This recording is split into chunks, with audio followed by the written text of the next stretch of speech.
Suman TV ప్రేక్షకులకి నమస్తే. మనం చాలా సార్లు ఒక ల్యాండ్ కొనుక్కోనికపోయినప్పుడు కానీ, ఒక ఫ్లాట్ కొనుక్కోనికపోయినప్పుడు కానీ, ఫస్ట్ ఆఫ్ ఆల్ ముఖ్యంగా మిడిల్ క్లాస్ ఫ్యామిలీ వాళ్ళు, సాఫ్ట్వేర్ ఇంజనీర్లు, నెలకింత అని సంపాదించే ప్రతి ఒక్కరికి ఈఎంఐ ఉంటే బాగుండు అన్న ఆలోచన కంపల్సరీ వస్తుంది, రైట్?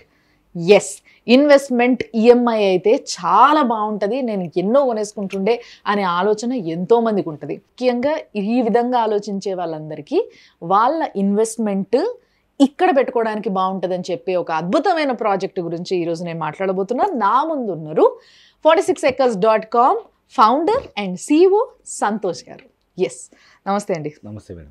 యాక్చువల్గా నా బడ్జెట్ 50,000 అనుకోండి, ఏదైనా కొనుక్కోవడానికి, ఒక వస్తువు కావచ్చు, ఏదైనా కావచ్చు. 50,000 అయితే అది ఈఎంఐలో వస్తుంది అని అంటే నేను 150,000 పెట్టైనా ఉంటుందాన్ని, ఎందుకంటే ఈఎంఐ కాబట్టి obviously I can make money by the time. So ఈ విధంగా ఆలోచిస్తారు ఎవరైనా. సో దీనికోసము ఒక అద్భుతమైన ల్యాండ్ పైన ఇన్వెస్ట్ చేసేటప్పుడు, ఒక వస్తువు గురించి అట్లా ఆలోచించినప్పుడు, నేను ఒక ల్యాండ్ పైన ఇన్వెస్ట్ చేసేటప్పుడు రేటుతో పాటు దాని యొక్క వాల్యూ ఏ విధంగా రేపు పెరగబోతుంది, అది నా పిల్లలకి ఏ విధంగా పనికొస్తుంది అనేది ఆలోచిస్తారు. సో ఫస్ట్ లెట్స్ సే ఆ ల్యాండ్ ఎక్కడుంది, అసలు ఈఎంఐ ప్రాసెస్ అన్న ఆలోచన మీకు ఎందుకు వచ్చింది? ఇప్పుడు మనం డిస్కస్ చేసిన ప్రాజెక్ట్ పేరు మన ఊరు. ఇది మొత్తం 200 acres mega gated community DDCP approved project, RERA registered project. అన్ని డెవలప్మెంట్స్తో సహా ఇస్తాము. ఇది ఈఎంఐ ఇస్తున్నాం కదా అని చెప్పేసి ఫామ్ ల్యాండ్ 4 గీతలు గీసి రాళ్ళు వాత అమ్మే ప్లాట్ కాదు ఇది. అబ్సల్యూట్లీ అన్ని ప్రభుత్వ అనుమతులతో, అన్ని రిజిస్ట్రేషన్స్తో, అన్ని సర్టిఫికేట్స్తో, అన్ని డెవలప్మెంట్స్తో మనం ఈఎంఐ స్టార్ట్ అయిన మొదటి నుంచి ఈఎంఐ కట్టేంత వరకు మనం ఆ సైట్ డెవలప్మెంట్స్ చూసుకుంటూ మనం పేమెంట్ చేసుకోవచ్చు. ఎక్కడ ఉంది సార్ ఎగ్జాక్ట్ ఇది? సో ఇది మనకు సెంట్రల్ గవర్నమెంట్ కొత్తగా ప్రవేశపెట్టిన NIMZ, సో నీమ్స్ నారాయణఖేడ్ దగ్గర మనకి ఈ ప్రాజెక్ట్ ఉంది. సో ఈ నీమ్స్ నారాయణఖేడ్ అనేది మీకు వినే ఉంటారు చాలా సార్లు, నేను చెప్పాను కూడా. సెంట్రల్ గవర్నమెంట్ సుమారు 13,600 ఎకరాల్లో 36,000 కోట్ల పెట్టుబడితో ఇన్ఫ్రాస్ట్రక్చర్ అండ్ ల్యాండ్ పూలింగ్ కి అంత డబ్బులు కేటాయించి సుమారు 5 లక్షల కొత్త ఉద్యోగ అవకాశాలు వస్తున్నటువంటి ప్రపంచవ్యాప్తంగా టాప్ మోస్ట్ కంపెనీస్ అన్నిటి ఇన్వైట్ చేసింది ఇక్కడికి. లైక్ ఎలాంటి కంపెనీస్ అనేది కూడా చెప్పరా? ముఖ్యంగా 3 సెగ్మెంట్స్ అండి: automobile, electronics and FMCG. Automobiles అంటే అన్ని EV వెహికల్ మ్యానుఫ్యాక్చరింగ్ అన్ని ఇక్కడికి వచ్చేసినాయి. లైక్ US లో ట్రిటాన్ 2100 కోట్లతో electric and bus and truck manufacturing company. UK top company one Moto, electric 2-wheeler, 3-wheeler and 4-wheeler. And German company ఒకటి light auto అనే కంపెనీ. సో అది కూడా ఆల్మోస్ట్ ఒక 1,000 crores ఇన్వెస్ట్మెంట్ చేస్తుంది. And US top company auto light, వాళ్ళు కూడా more than 1,000 crores investment చేసి ఎలక్ట్రిక్ 2-wheeler అండ్ 3-wheeler. ఈ విధంగా DRDO డిఫెన్స్ వెహికల్ వాళ్ళు 1000 కోట్లతో వెమ్ టెక్నాలజీస్ అని ఫ్యూచర్లో మనం సైన్యంతో యుద్ధము, మనుషులు కాకుండా డ్రోన్లతో ఫైట్ చేసేటట్టు డ్రోన్లోనే GPS బాంబర్స్ ఉంటాయి, మనం రిమోట్ ద్వారా వాటిని మనం పంపించి బ్లాస్ట్ చేయొచ్చు. ఎలక్ట్రానిక్ చూసుకుంటే ఇప్పటి వరకు వచ్చిన హైయెస్ట్ ఇన్వెస్ట్మెంట్ ఎలక్ట్రానిక్స్ లో 24,000 కోట్లు. రాజేష్ ఎక్స్పోర్ట్స్ అని బెంజ్ కార్లకు వాళ్ళు టచ్ స్క్రీన్ సప్లై చేస్తున్నారు. ఆ కంపెనీ ఇక్కడ అమ్లాయ్ డిస్ప్లే ఫ్యాక్టరీ పెడుతుందన్నమాట. అంటే మనం ఇప్పుడు ఫారిన్ కంట్రీస్కి వెళ్తే నేమ్ బోర్డ్స్ అనేవి డిస్ప్లే 3D బోర్డ్స్ ఉంటాయి కదండి, టచ్ స్క్రీన్ లో మన మొబైల్ కు ఉండే టచ్ 3D స్క్రీన్ అందులో వస్తుంది అనమాట. అన్ని నేమ్ బోర్డ్స్ అని చేంజ్ అవుతాయి. సో ఫ్యూచర్ లో మన ల్యాప్టాప్స్, సిస్టమ్స్, పిల్లలు రాసుకునే slates, door calling bells, even table పైన కూడా మనం వేసుకునే గ్లాస్ దాన్ని వేసుకున్నాం అనుకోండి, డిజిటల్ ద్వారా మన మొబైల్ మొత్తం షేర్ చేసి ఇక్కడే చూపించవచ్చు. సో అది హైయెస్ట్ ఇన్వెస్ట్మెంట్ 24,000 కోట్లు నీమ్స్ కి వస్తుంది. అండ్ మూడో సెగ్మెంట్ FMCG, అంటే ఫాస్ట్ మూవింగ్ కన్స్యూమబుల్ గుడ్స్ అనమాట. ఉదయం లేస్తే వాడే బ్రష్ పేస్ట్ నుంచి గుడ్ నైట్ కాయల వరకు ప్రతి వస్తువు అక్కడే తయారవుతుంది.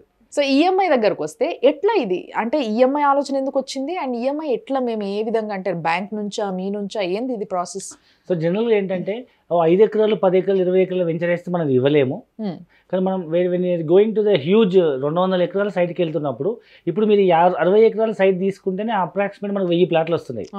సో మన భారతదేశంలో ఎక్కువ మట్టుకు సామాన్య మధ్యతరగతి వాళ్ళు, హయ్యర్ అప్పర్ మిడిల్ క్లాస్ వాళ్ళే ఎక్కువ ఉన్నారు కాబట్టి మనం అందరినీ పరిధిలోకి తీసుకోవాలనుకుంటే కొంతమంది లోన్ రావచ్చు, రాకపోవచ్చు, ఆల్రెడీ ఎగ్జిస్టింగ్ హోమ్ లోన్ ఉండి, లేకపోతే సిబిల్ ప్రాబ్లం అయ్యిండో, అలాంటి వాళ్ళని దృష్టిలో పెట్టుకొని ఇద్దరు wife and husband job, maximum Hyderabad లో జాబ్ చేసే వాళ్ళు బతకాలంటే ఇద్దరు భార్య వర్క్ చేయాలి. సో ఒకరి ఇన్కమ్ ని మనం ఈఎంఐ కింద పెట్టుకుని చేసుకునే విధంగా, లేదా కొత్త కెరీర్ లో జాబ్ వచ్చిన వాళ్ళు, వాళ్ళకి ఏ లోన్స్ రావు, సో అంత ఫండ్ ఫుల్ చేయలేరు కాబట్టి మనం వాళ్ళని దృష్టిలో పెట్టుకొని, లేదా ఇంకొంతమంది ఒక ఇంట్లో 4-5 ఉంటారు, అందరూ పని చేస్తారు, బట్ వాళ్ళకి ఏ ఇన్కమ్ ప్రూఫ్ ఉండదు. సో అలాంటి వాళ్ళని దృష్టిలో పెట్టుకొని మనం ఈ ఈఎంఐ ఆప్షన్ స్టార్ట్ చేస్తాం. మరి దీనికి ఇప్పుడు మామూలుగా బ్యాంకులో ఒకవేళ ఇట్లా లోన్ తీసుకున్నాం అనుకో, ఈఎంఐలు కడుతున్నాం అనుకో, దాంట్లో ప్రిన్సిపల్ అమౌంట్, ఇంట్రెస్ట్ ఇట్లా సపరేట్ అట్లా మీరు కూడా ఇంట్రెస్ట్ చేస్తున్నారా?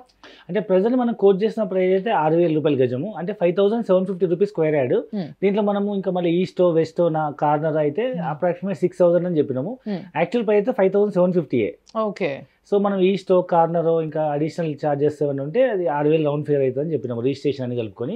So 5,750 basic price. ఇది 2 years ఈఎంఐ. సో ఇక్కడ 150 గజాలు మినిమం సైజ్ అండి. ఇది కూడా మనం సామాన్య మధ్యతరగతి దృష్టిలో పెట్టుకుని పెట్టి 150 గజాలు ఇంటూ ఒక గజానికి 6,000 రూపాయలు వేసుకున్న 9 లక్షలు అవుతుంది. దీంట్లో 2 lakhs రూపీస్ ముందు డౌన్ పేమెంట్ కట్టాలి, బుకింగ్ అమౌంట్. మిగతా ఎవ్రీ మంత్.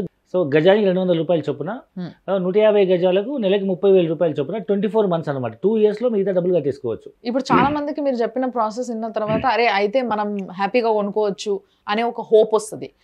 ఇట్లాంటి వాళ్ళు ఏమేమి తీసుకురావాలి మీ దగ్గరికి, అంటే ఏమేమి కావాలి మీకు? లైక్ ఆధార్ కార్డ్ ఇట్లాంటివి ఏవో తీసుకుంటారు కదా, మీరు అట్లాంటివి ఏం పెట్టుకుంటారు? సో జనరల్గా మనం ప్రతి అప్లికేషన్కి మనం ఆధార్ కార్డ్ తీసుకుంటాము, పాన్ కార్డ్ తీసుకుంటాము, అండ్ మనం ఒక అగ్రిమెంట్ తీసుకుంటాము. లైక్ బుకింగ్ అమౌంట్ మీద అలాట్మెంట్ ఇస్తాము. అదే ప్లాట్ మనం ఒక ఈఎంఐ బుక్ ఇస్తాము. దాని మీద మనం ఎవ్రీ మంత్ మా కలెక్షన్ బాయ్స్ వస్తారు, అండ్ వాళ్ళే కలెక్షన్ గురించి కస్టమర్ బాధపడాల్సిన అవసరం లేదు. ఒక పర్టికులర్ డేట్కి చిట్టి కలెక్షన్ ఎట్లా వస్తారో అట్లా every month they will come to customer home, and వాళ్ళు చెప్పిన టైంకి వచ్చి కలెక్ట్ చేసుకుని రిసిప్ట్ ఇచ్చేసి వాళ్ళ బుక్లో ఎంట్రీ చేసిపోతారు. సో ఇప్పుడు రిజిస్ట్రేషన్ అనేది కంప్లీట్ గా మొత్తం పే చేసిన తర్వాతనే అవుతుందా సార్, లేకపోతే ఏమన్నా ముందు చేస్తారా? మొత్తం కంప్లీట్ అయిపోయినాక రిజిస్ట్రేషన్ అవుతుంది. కానీ మనం అప్పుడు ప్రైస్ మారినా మనం ఈ ప్రైస్కే ఇస్తాం. ఫర్ ఎగ్జాంపుల్ ఇప్పుడున్న మార్కెట్ కండిషన్ ప్రకారం మనం 6,000 అమ్ముతున్నాం గజము. రేపు 2 సంవత్సరాల తర్వాత 6,000 ఉంటుందని రూల్ ఏం లేదు కదా. రియల్ ఎస్టేట్ అంటేనే పెరుగుతుంది. అదే మా దగ్గర ఉన్న పెరుగుతుంది, మీ దగ్గర ఉన్న పెరుగుతుంది. సో ఈ 6,000 ఏమో డబుల్ అయ్యే అవకాశం ఉండొచ్చు, అట్లీస్ట్ 50% అన్నా పెరిగి 9,000 10,000 అయ్యే అవకాశం కూడా ఉండొచ్చు.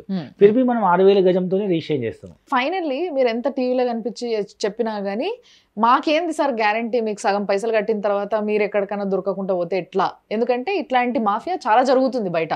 మీరు ఎట్లా అని నేను అంటలే, బట్ చూసే వాళ్ళకి వచ్చే డౌట్స్ ఇవి కాబట్టి నేను అడుగుతున్నా. సో ఈ సగం కట్టిన తర్వాత మీరు రిజిస్ట్రేషన్ చేసుకోవాలనుకున్నా అప్పుడు 1 year ఈఎంఐ ఆప్షన్ కూడా ఉంది. 1 year మీరు కట్టి మిగతా 1 year బ్యాలెన్స్ కూడా కట్టండి, దానికి అప్పుడు రిజిస్ట్రేషన్ చేసేస్తాము.